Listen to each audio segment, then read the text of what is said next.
Ako at si Kiram ni Maria Fe G. Hikana. Kiram kung ako ay tawagin, ngunit ang buong pangalan ko ay Kiram Nasser Salam. Isinilang ako noong Hulyo 28, 2013 sa bayan ng Cotabato, sa ibabang bahagi ng Mindanao. Ang aking tatay ay isang haji. Siya ay si Abdul Nasser Salam. Ang aking nanay naman ay si Aisha Omara Aya. 7 kaming magkakapatid at pang-apat ako sa magkakapatid. Kambal ang mga bunso kong kapatid. Masaya sana sa aming lugar dahil sagana ang mga pananim at malulusog ang mga hayop. Ngunit kadalasan ay mas marami ang kaguluhan sa aming bayan. At ito ay hindi ko maintindihan.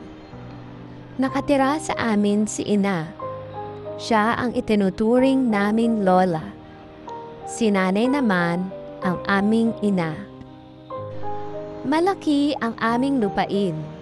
May mga lupang sinasaka at pinapasaka si tatay.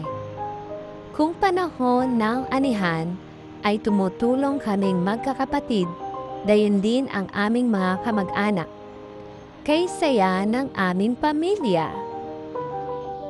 Isang araw ay may mga armadong lalaki na pumunta sa aming bahay at nanghingi ng mga pagkain, pera at kinuha ang aming mga pananim.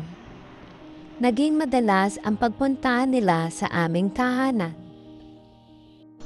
Dahil dito, napagpasyahan ng aming mga magulang na lumuwas na lamang sa Quiapo, Maynila, kung saan nakatira ang kapatid ng aking tatay na si Tio Haji Ali, upang maiwasan na ang gulo. Nalungkot ako kasi naiwan ko na ang mga kalaro ko sa Cotabato at ang malawak naming lupain. Minsan, naitanong ko kay tatay kung kailan matatapos ang gulo sa Cotabato at kung kami ay babalik pa. Niyakap lamang ako ng aking tatay at nagbuntong hininga.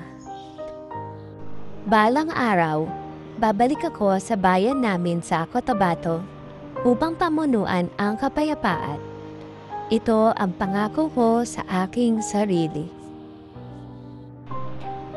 Pagsasanay.